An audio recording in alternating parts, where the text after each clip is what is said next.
teman-teman, sebelum mulai pembelajaran, marilah kita berdoa menurut agama dan kepercayaan masing-masing. Berdoa mulai. Selesai berisalah. Assalamualaikum warahmatullahi wabarakatuh. Waalaikumsalam warahmatullahi wabarakatuh. Hari ini ada yang nggak masuk nggak? Masuk semua, Bu. Oke, anak-anak ini ada yang tahu nggak apa itu teks narasi? Enggak, Bu. Anak-anak, teks narasi adalah teks yang mengandung unsur, tokoh, latar, dan peristiwa. Nah, teks ini merupakan suatu karangan cerita yang menyajikan serangkaian peristiwa atau kejadian dan disusun secara kronologis sesuai dengan urutan waktu. Nah, peristiwa yang diceritakan dalam teks narasi bisa berupa kejadian nyata atau fakta atau hasil imajinasi yang sering kita sebut dengan fiksi. Nah, tujuan utama dari teks narasi adalah untuk menghibur pembaca dengan menyajikan pengalaman estetis melalui cerita yang menarik. Nah, kisah yang disampaikan dalam teks narasi itu bisa berupa cerita fiksi seperti dongeng, legenda, atau novel, maupun non-fiksi itu seperti autobiografi atau kisah sejarah. Teks narasi menjadi salah satu bentuk tulisan yang mampu menarik perhatian pembaca karena menyajikan alur cerita yang dapat mempengaruhi emosi dan imajinasi.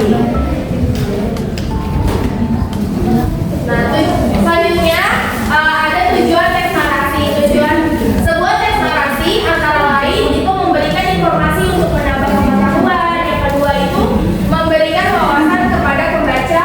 Yang ketiga itu memberikan hiburan dan memberikan pengalaman estetis kepada pembaca. Nah, selanjutnya itu ada ciri-ciri teks narasi. Sebuah teks dapat dikatakan sebagai suatu karangan narasi apabila memenuhi ciri-ciri di bawah ini. Yang pertama itu teks berisi tentang cerita, kisah, dan peristiwa tertentu yang menggunakan gaya bahasa naratif. Selanjutnya, cerita memiliki alur yang jelas dari awal hingga akhir cerita. Yang ketiga itu terdapat suatu peristiwa maupun konflik. Dan yang terakhir itu memiliki unsur-unsur pembentuk berupa tema, latar, alur, karakter, dan sudut pandang. Nah, selanjutnya di sini ada langkah-langkah teks narasi. Sebuah teks dapat dikatakan sebagai suatu karangan narasi apabila memenuhi ciri-ciri di bawah ini. Yang pertama, teks berisi tentang cerita, kisah, dan peristiwa tertentu yang menggunakan gaya bahasa naratif.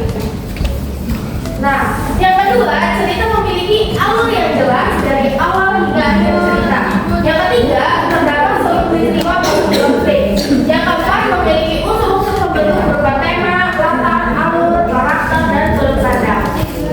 Yang kelima, itu membuat rincian dan penjelasan mengenai kejadian-kejadian utama secara mendetail untuk dijadikan sebagai pendukung cerita. Yang keenam, itu disusun skema tokoh, watak, alur, dan sudut pandang. Dan yang terakhir itu memahami dan mengerti bagaimana aturan tanda baca setiap kalimat yang ada di dalam cerita. Nah, selanjutnya anak-anak di sini ada jenis-jenis teks narasi. Teks narasi itu terbagi menjadi dua jenis, yaitu narasi faktual dan narasi imajinatif. Nah, penjelasannya, narasi faktual, jenis narasi ini itu merupakan suatu cerita yang pernah atau benar-benar terjadi di masa lalu. Nah, contohnya itu adalah teks sejarah. Teks sejarah itu biasa dibuat atau ditulis oleh sejarawan. Sedangkan narasi imajinatif, yaitu jenis narasi ini adalah narasi yang dibuat berdasarkan imajinasi pengarangnya. Contohnya itu adalah cerpen dan novel. Oke, selanjutnya ada contoh teks narasi. Oke, anak-anak, selanjutnya ini adalah contoh narasi faktual. Mungkin ada yang mau membacakan? Saya, Bu. Baik, silakan. Peristiwa Proklamasi Kemerdekaan Indonesia. Pada tanggal 17 Agustus 1945, Indonesia memproklamasikan kemerdekaannya. Setelah perjuangan panjang melawan penjajahan, baik melalui diplomasi maupun peperangan, Akhirnya Indonesia berhasil meraih kemerdekaannya. Proklamasi kemerdekaan ini dibacakan oleh Insinyur Soekarno di Jalan Pegangsaan Timur nomor 56 Jakarta. Pembacaan proklamasi ini disaksikan oleh sejumlah tokoh penting seperti Drs. Muhammad Hatta, Soekarni, dan lainnya. Setelah proklamasi, rakyat Indonesia merayakan kemerdekaan dengan penuh sukacita, meskipun situasi di negara itu masih penuh tantangan. Pada narasi faktual, teks sejarah ini biasanya berkaitan dengan peristiwa nyata yang memiliki dampak besar pada perjalanan bangsa atau masyarakat. Teks sejarah seringkali menekankan fakta dan kronologi kejadian. Oke, terima kasih Tari. Selanjutnya ada contoh narasi imajinatif. Oke anak-anak, selanjutnya ada contoh narasi imajinatif.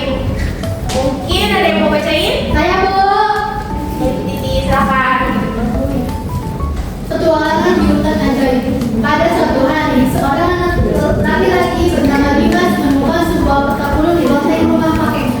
Peta tersebut menunjukkan jalan menuju sebuah hutan ajaib yang tersembunyi di balik gunung. Dimas yang penuh rasa ingin tahu memutuskan untuk mengikuti petunjuk dalam peta itu. Dengan berbekal keberanian dan sedikit makanan, Dimas berangkat menuju hutan tersebut.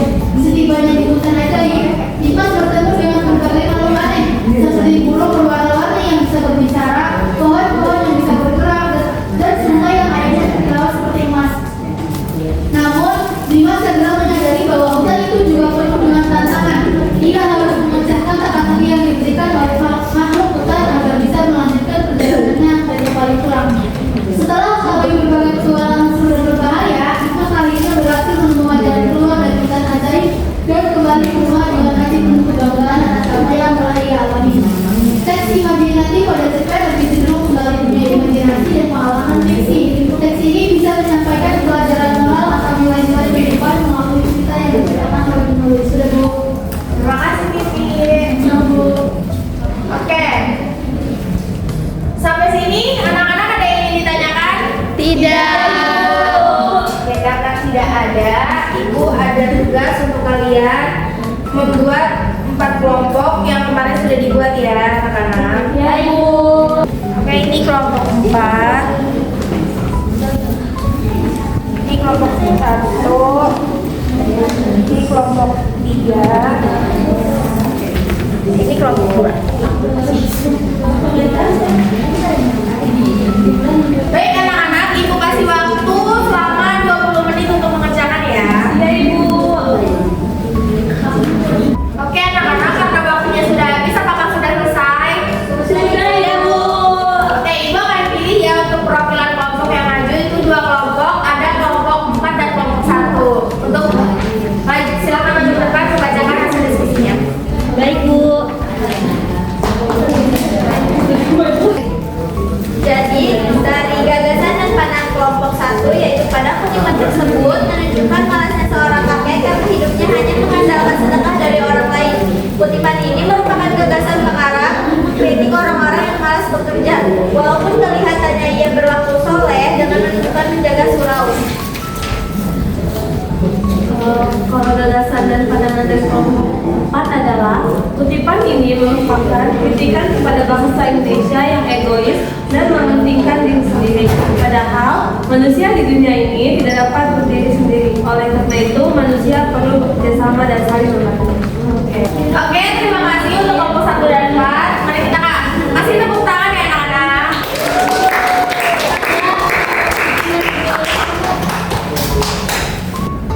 Baik anak-anak, karena pembelajaran hari ini telah selesai, jadi Ibu cukupkan. Ketua kelas silakan untuk memimpin doa. Oke teman-teman, sebelum kita pulang, marilah kita berdoa menurut agama dan kepercayaan masing-masing. Berdoa dimulai. Selesai. Beri salam.